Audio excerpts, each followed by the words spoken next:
Hello and a warm welcome to Federal's special program, Capital Beat. Prime Minister Narendra Modi is on a 2 days trip to Russia. And this is his first trip after the outbreak of the Ukraine war. Yesterday, that is last evening, he was accorded a state honor followed by a private dinner. Now, broadly, Russia has heeded to India's call to end the recruitment of Indian soldiers who are there as a support staff to the Russian military. Then today there were bilateral meetings which happened at Kremlin, and Prime Minister was seen speaking in favor of peace. He said that India is in favor of peace. India is ready to cooperate on all fronts. Then he talked about the India-Russia fuel agreement, and he said that it is key to the international stability. Then he also condemned the terror incidents which happened in Russia.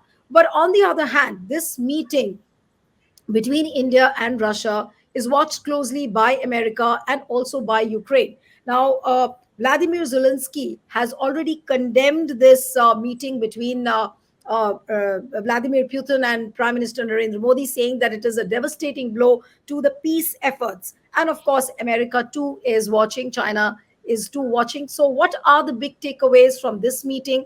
How does it overall impact the relationship between India and Russia? Because Prime Minister again emphasized today that India is an all-weather friend to Russia, but at the same time, India also has to do a tightrope walk between America, Ukraine, China. So it's not an easy task. So how would one see this entire spectrum of things? Joining me now is Mr. Dakshin Murthy, who's the managing editor of the Federal. So thank you so much for joining. We have Ambassador Veena Sikri joining us. Thank you, ma'am, so much for joining. And we have international affairs expert Sanjay Kapoor with us. Thank you so much, Sanjay. And let me begin with Sanjay because he's been following the happenings in Moscow very closely. Sanjay, what would you really say to this meeting between Prime Minister Narendra Modi and Putin for the last 2 days? So, what are the big takeaways from this India-Russia summit?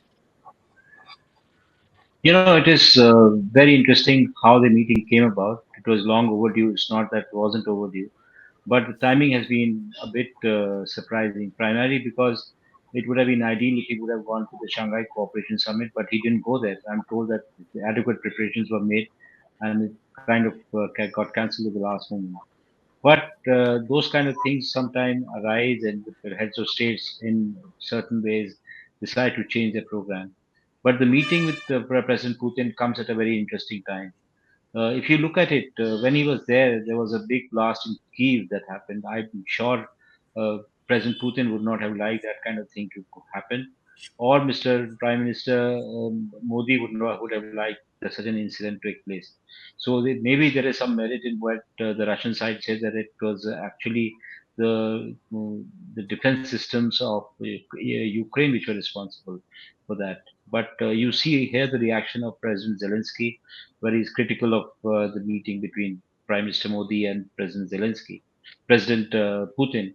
So, in a certain way, it has come at a time when great things are happening. There is too much world attention on what Mr. Modi is doing. It's a period of great churn in international affairs. And with Prime Minister going there, I think timing has been good. But what is the outcome? The outcome is that we managed to get the Russian army to release many of our unwilling recruits to who have been taken away to fight for their war. Secondly, more importantly, there is a great amount of Russia has been holding a lot of Indian currency, and that there's a roadmap which is being prepared about how the investment is going to take place. That's a tricky bit. But there are other aspects which needed great attention. There's been gradual fall in the investment of India's investment into the defense sector, which is going down. India's the Russian supply of oil may look good, but in comparison to what it was some time ago, about a year ago, it is start coming down a little bit. You don't know how far it will go. So there have been concerns, and I think the timing was impeccable. Russia has been an all-weather friend. It has been a veto member of the Super Security Council. It has come to our help all the time. Every person in India knows the value of Russia. So, in a certain way, this is a meeting which is long overdue, and it has happened. All right. I'll come to Ambassador Sikri now. Ambassador Sikri, how would you really define this trip of Prime Minister Narendra Modi coming as it does? I was reading somewhere that he has met Putin almost 16 times in the last 10 years. Now, what kind of importance would you really accord to this bilateral meeting which has happened today, and also the outcomes, of course? I think that Prime Minister Modi's visit to Moscow at this point is a very significant one. Um, the way in which our relations have developed with Russia over the years, all of us are very well aware, is a long-standing relationship. As Prime Minister Modi put it this morning when he was, or yesterday when he was speaking to the Indian community, "हमारे दुख सुख में साथ रहे हैं," and also when President Putin spoke to addressed our Prime Minister, Param Dost, he said in the beginning.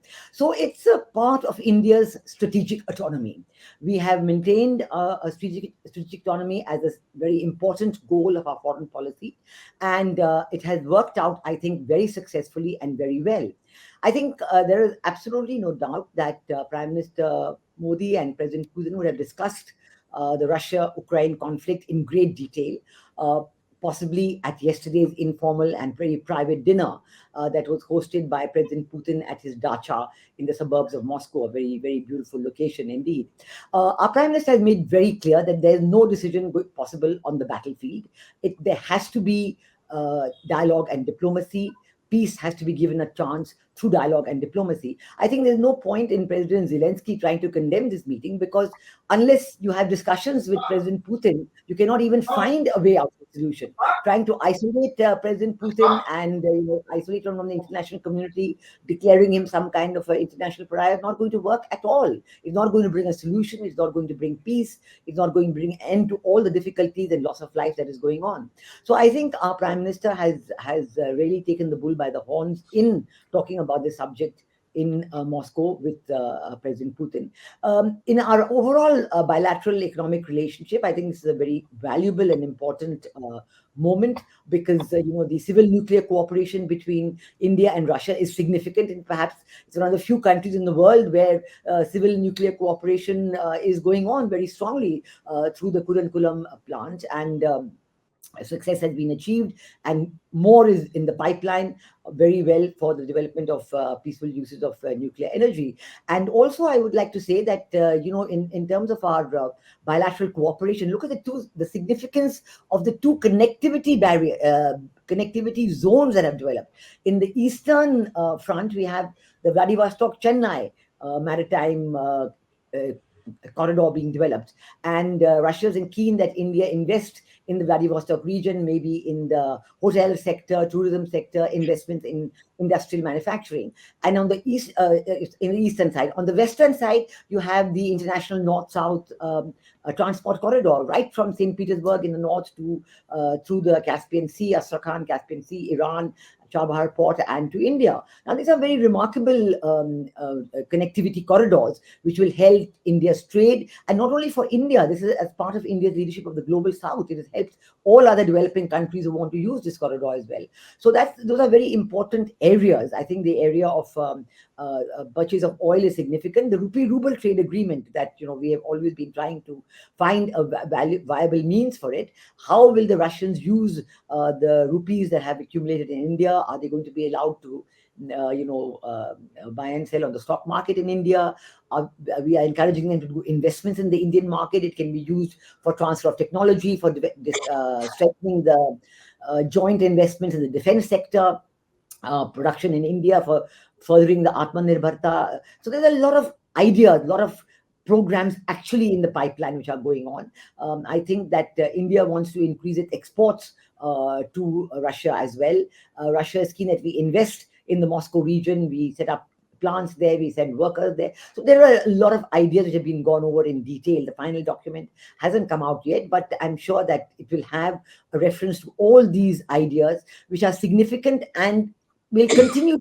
So I see the India-Russia relationship continuing its present course of strong development, and the possibility of Prime Minister Modi's role in the Russia-Ukraine developments. As everybody says, they don't see anything happening on that front till the elections in the USA. And if President Trump were to get re-elected and come back to power, you could see a very different scenario. But Dakshin, I'll come to you now. That now, how would America really view this meeting, which has happened today at Kremlin, and how is China going to react? That would be very interesting to know. So, what is the kind of reaction we can expect from China and America now? See, Modi has chosen to go to Russia at this very precise moment when NATO is just also beginning its 75th year celebration. So, whether it's a coincidence or whether it was planned this way, one is not very sure. But definitely, if you look at the West, and the West response to this will obviously be one of dismay.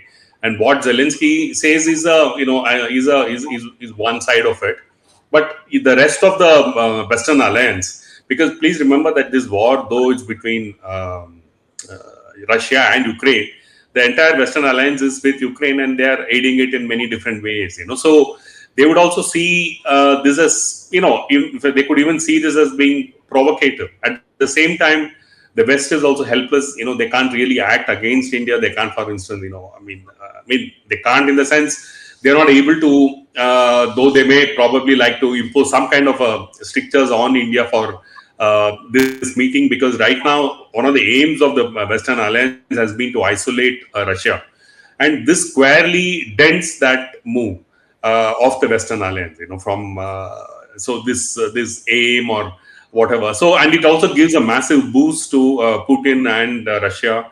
And though Prime Minister Modi might say that peace cannot be won on the battlefield; it has to be worked out elsewhere. He's right, but the point is how the modalities of how it is to be done and who is to do that is really the question, because there are larger issues that the this war signifies. And so obviously this overall, if you come back to the your original question, it's one of dismay. The West will definitely not like this meeting of the Modi going to Russia and talking to Putin. Right.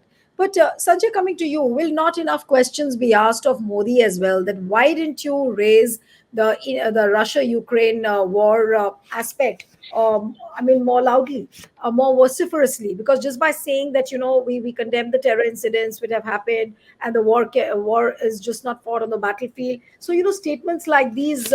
Is that enough? And people will ask Modi that did he do enough when he was on his Moscow trip? Why didn't he address those pressing problems? I wanted to actually add on to whatever our friend was saying, primarily because there are aspects about China that you had asked and how China would react to our trip. So can I talk about China for a moment and then I can go on Yes, the yes, other please. question? Yeah. So, in my China has come out with a statement. They have shown great appreciation over the meeting, and they would be very happy that the meeting took place between Mr. Vladimir Putin and Mr. Modi. Primarily because China is very keen to keep India in very tight embrace. They don't. Must have been upset over the fact that we did not take part in the Shanghai Cooperation, which is also centered around Russia and China to a large extent, and the fact we didn't go was a bit of a setback for. I mean, the fact that Mr. Prime Minister did not go visit the place would have been a bit of a setback. It remained at the level of a foreign minister, which is fine in normal circumstances, but invariably you have the PM and the heads of states going there. So that was welcome for China that PM went met Mr. Putin. I'm sure there'll be a great lot of discussion on the imperative of keeping the BRICS grouping, which is also Brazil, Russia, India, China, and South Africa, and a few more have joined. And also the need for being part of the SCO, because there is a lot that is been riding. There is an anti-Western alliance which is coming into being, and which has acquired a certain shape because it is premised on something called de-dollarization, de-dollarizing the world economy and making the national currency trade gather steam between different partners, and that is the reason why you have Russia holding on to so much of Indian currency. We bought a lot of oil on the basis of the Indian rupee, and the Russians are sitting on it and they don't know what to do with it. In fact, one of the questions that was taken up during the Shanghai Cooperation Summit was also between with the Foreign Minister Lavrov and Indian Foreign Minister Mr. Jaishankar about how to spend that money, and that conversation is going to carry forward with Mr. Putin and Mr. Modi. So that is one aspect of it. When you come to the other aspect about whether we should have taken up the Ukraine issue far more vociferously, I think would have been very foolhardy of the Prime Minister to talk about so much. Yeah, I think India's position is very well known. I mean, if he would have asked a question, that would have meant to please the Americans or the West about it. We have taken a position on that. We said that in the past. We are saying it again this time that the solution to this war or to the issues of peace have to be found elsewhere, not in the war. I mean, there is no attempt that we are trying to suggest that the Russia should win the war. We're not saying that Zelensky should rebuff it because eventually we have to sit across the table and find out a solution. And that is what is expected of us, and that is what we are saying. But the fact is, it's a very, very difficult situation. When Prime Minister said in so many words this time that we continue to buy oil from India, from Russia, primarily because to maintain a balance, to ensure that there is no crisis in the world, he is right. India was never stopped by the West not to purchase Russian oil because they were all beneficiaries of it. There was a great amount of, you can say, demand for refined oil coming out from India, whether it was from the US or from Europe. Those facts are never told.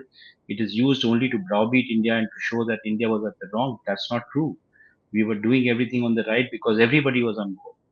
So there are layers and layers within what is happening pertaining to relationship with Russia, pertaining to our conversation with the West, and there is only stuff which is acceptable, which coming out in the media, but a lot which is not coming out in the media. So we have to take everything with a pinch of salt, whatever appears in the Western media. No, but Sanjay, if I could ask you, you said that a lot of it is not coming in the media. Now, what are those hidden points or aspects on which the media is not talking too much, and those are important when it comes to India and Russia meet? I've seen a certain amount of ignorance on the part of Western countries and diplomats about our relationship with Russia on oil and even on defense. Why should Okay. we give up things that the West wants? In fact, if you look at it, U.S. never asked India to stop buying oil from them. This fact is not known. I mean, you talk to even people at the level of the ambassador and say you should have stopped buying oil from the West primarily because of Ukraine. We don't react on bilateral issues. It's a issue between Russia and Ukraine. Why should we react to it? We have a relationship with them over many you can say decades, and we buy not just oil. We will buy weapons from them. We will not only pauperize ourselves. We would have actually made ourselves defenseless if we had stopped both the things. Who does it? Our national interest would not have allowed it, and I think this is a fact which is recognized by the countries who are opposing us in a certain way, at least at the face of it. They may not do it in real terms, but just to keep us on the defensive, the West continues to hammer us, which is not true. So this is one aspect which never comes out. Right. But yeah, I would like to get a response from Ambassador Veena Sikri also on these hidden points which are not coming on the media. Now, how should India treat these aspects while Narendra Modi is on a bilateral visit? Look, we have to recognize that the world today is in complete turmoil. And not only are there layers and layers to every event that is happening, but there's a lot of jostling around that is going on. Is it going to be a unipolar world? Is it going to be a G2 world where America and China, China is clearly interested in a G2 world where China and USA hold the shots and each has their own grouping. But India is not going to be a part of it. India wants to follow strategic autonomy. We want to follow foreign policy based on what is in our own interests, and we want to maintain our relationship with all players. Now, China, you may say, is very appreciative on the face of it of Prime Minister Modi's visit to Russia, but we do know that China itself is trying to impose a junior partnership status for Russia in their bilateral relationship, and Russia bristles against it. And so they're very happy to have Prime Minister Modi in Moscow to show. And in fact, they've made a big point of conveying, for example, that Prime Minister Modi was received by the first Deputy Prime Minister of Russia at the airport, and he traveled with him in his car all the way back to the hotel. Whereas when Xi Jinping went to Moscow, he was received by the Deputy Prime Minister, and this kind of that always try to show this very special aspect that they do give to their relationship with India. And this is something that is accepted and respected by the people of Russia and the people of India.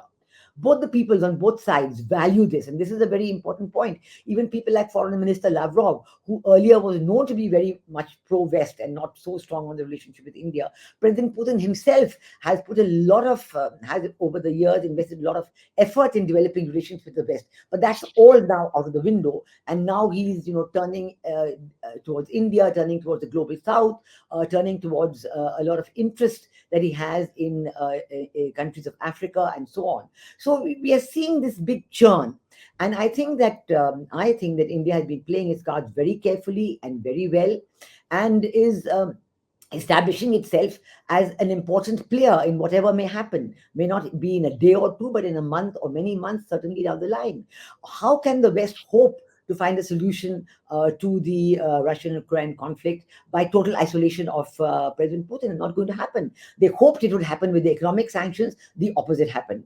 They hoped it would happen with political isolation. That has not happened. So, I think that all the players have to be together at the table to find a solution, and it cannot happen by making one country the complete barrier or hoping for the breakup of that country and so on. So I think that India is playing a very steady, steadfast role, recalling and building on its old relationships, developing new ones, and being very open that we are going to follow our own interests. We're not going to carve out to China. Why should we why should we be in any situation where China could put us in an embarrassing point of view by what they say or do?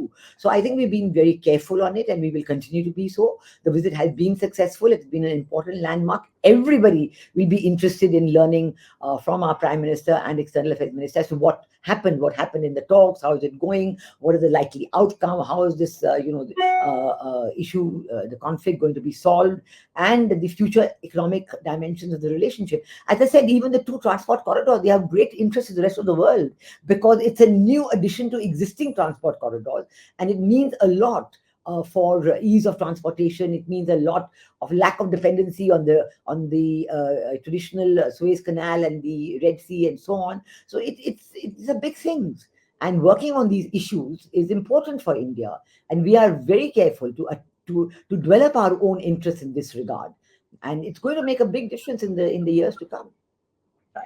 But something which relates to the way the domestic politics has happened, Dakshin, I'll come to you now. That during the elections and even before that, last year, when this Ukraine war started, people had started, the BJP troll army had started saying that it was Prime Minister Narendra Modi who stopped the Ukraine war for few hours, and that kind of a narrative which was built, then that was demolished, and again it was being talked about.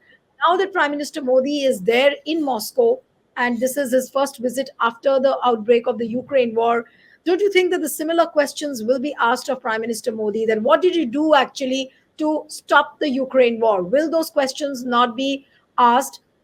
And of course, as what Veena ma'am was saying, that the economic sanctions have not happened, political isolation of Russia has not been happening, and Modi has kept on insisting that Russia is an all-weather friend. So how do you think Modi will face these questions on Ukraine? Because that is the most burning question. Yeah, internationally speaking, India, of course, is very close to Russia, and it's also close to the US, and it was, I think, close to Ukraine. Right now, I don't know how Zelensky is looking at India, but the point is, you also need a certain heft in international diplomacy and politics to make a difference. For you to be a peacemaker, you need to have a certain characteristic. India, though would like to be in that role, I don't think India has really reached that level. And then, what happened at the incident that you mentioned was a little overblown at that point in time. And then, now it's more of a meme and all that. It's part of that, that India stopped the war for one day so that, Indians could come out and all that. We all know that it was just a nice joke. So the point here is, yes, but definitely there's one thing that no country in the world other than, would want this war to continue, because it's affecting everyone. So in that sense, India too would want peace, because it also would ease India's situation. India doesn't need to do all this tightrope walking and explanations to everyone about why they're doing what they're doing. At the same time, whether India can influence Russia or Ukraine or the Western alliance to change its mind and bring about some kind of a peace. That really does not really look at the moment. It doesn't look very possible. But you also have at the same time, for instance, you have China, which is which is a see we have to concede that China is a really big power. We constantly are comparing India and China, but China is really let's accept it. It's moved far ahead of India in many different ways, and China has put forward a set of points which it says can bring about peace. So you also have Ukraine doing the same thing. It has its own set of points. So if you look at India, India doesn't have India hasn't really offered a concrete step-by-step process of how this peace can be achieved. Personally going and talking to Putin and saying, "Boss, end the war," and that's not going to work. It has to be far more systematized, far more clear, and it has to be structured, and not only that, it needs to lobby for this to be accepted by the world. So only then can India be there anywhere in the reckoning. Right. But one quick question from Sanjay before I wind up the show, that Prime Minister is heading to Austria, and the narrative which has come out is that after 40 years, a Prime Minister is going to visit Austria. So your comments on that, and then I'll close the program. Yes.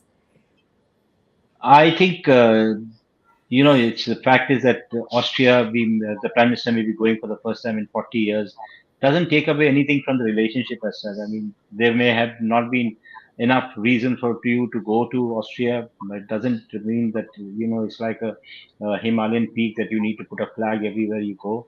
So there's been a very good ties with Austria. Jawaharlal Nehru had a great role to play. In fact, the early leaders of Austria used to talk very highly of Pandit Jawaharlal Nehru's contribution and the role that he played. All that is forgotten now, but the fact of the matter is that India and Austria ties have been very good and very warm, and it's good that the Prime Minister is going now to make it still better. Thank you.